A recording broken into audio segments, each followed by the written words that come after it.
চট্টগ্রামে বন্ধই হচ্ছে না কিশোর গ্যাংয়ের দৌরাত্ম্য।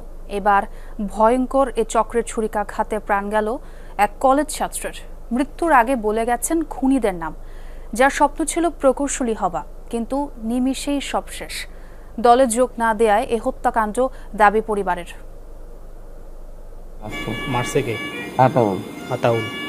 আর কে ছিল? বিজয় রাফসান। আর নাম জানো না? তোমার মারাইছে কে? এটা কার মাধ্যমে? মৃত্যুর আগে এভাবেই হামলাকারীদের নাম বলছিলেন ওয়াহিদুল হক সাব্বির। 6 দিন মৃত্যুর সাথে পাঞ্জা লড়ে অবশেষে বুধবার রাতে চট্টগ্রাম মেডিকেলে মৃত্যুর কোলে ঢলে পড়েন এই কলেজ ছাত্র। গত 16 মে জুমার নামাজ শেষে বাসায় ফেরার পথে হালিশহরের নয়াবাজার এলাকায় কিশোর গ্যাংয়ের ছুরিকাঘাতে আহত হন সাব্বির ও তার বন্ধু মামুন। স্বজনদের অভিযোগ, পাইথন গ্যাংয়ের সাথে যুক্ত না হওয়ার আক্রোশ থেকে এই হত্যাকাণ্ড।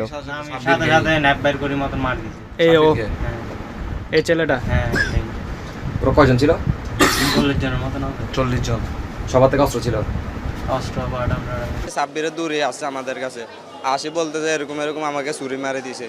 তারপরে এর পিছনে পিছনে পোলাপান কতগুলো দেখছে, আসছে, আসার পরে দিয়ে ওকে আবার মারতেছে। ওরা ছুরির আঘাত করছে, ছুরি আঘাত করার পর ও ওই পারে দূর মারছে, দূর মারার পরে ওখানে ওরা বাটাম দিয়ে মারছে। ওরা অনেকবার কোলে কৌশলে বিভিন্ন জায়গায় নিয়ে যেতে, ও যাইতে চাইতো না, তো ওর সাথে একটা লাস্টের মুখে দ্বন্দ্ব হয়েছিল। শ্যামলী পলিটেকনিক ইনস্টিটিউটে প্রথম বর্ষের ছাত্র সাব্বিরের স্বপ্ন ছিল বড় ইঞ্জিনিয়ার হবে। কিশোর গ্যাংয়ের থাবায় শেষ সব আশা। হত্যাকাণ্ডে জড়িতদের দ্রুত গ্রেফতার ও শাস্তির দাবি স্বজনদের। আমার কলিজারা আমার থেকে নিয়ে গেছে, আমি আমার কলিজারাও চাই, ফাঁসি ছাড়া কিচ্ছু না চাই। একটা বাচ্চাকে এইভাবে করে নিঃশংসভাবে হত্যা করতে পারে, তাহলে ভাই আমাদের জীবনের নিরাপত্তা কোন জায়গায়? ভাই যে নামগুলো বলে গেছে ওদেরকে যদি ধরতে পারে, একজনকে ধরতে পারে, মূল সব কাহিনী বের হয়ে যাক। আমরা চাচ্ছি যে যথেষ্ট যত তাড়াতাড়ি সম্ভব ওদেরকে আনের হাতে আনা হোক বা ধরা হোক। এ ঘটনায় হালিশহর থানায় মামলা দায়ের করেছেন নিহতের বাবা। এরই মধ্যে একজনকে আটক করেছে পুলিশ। আমরা একজন আসামিকে গ্রেপ্তার করছি, তাকে বিজ্ঞ আদালতে সোপর্দ করছি।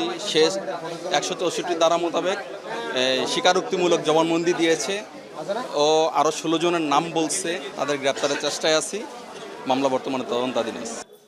সাব্বিররা 2 বোন 1 ভাই। তার বাবা পেশায় ঠিকাদার। তাদের বাড়ি হালিশহর নয়াবাজারে।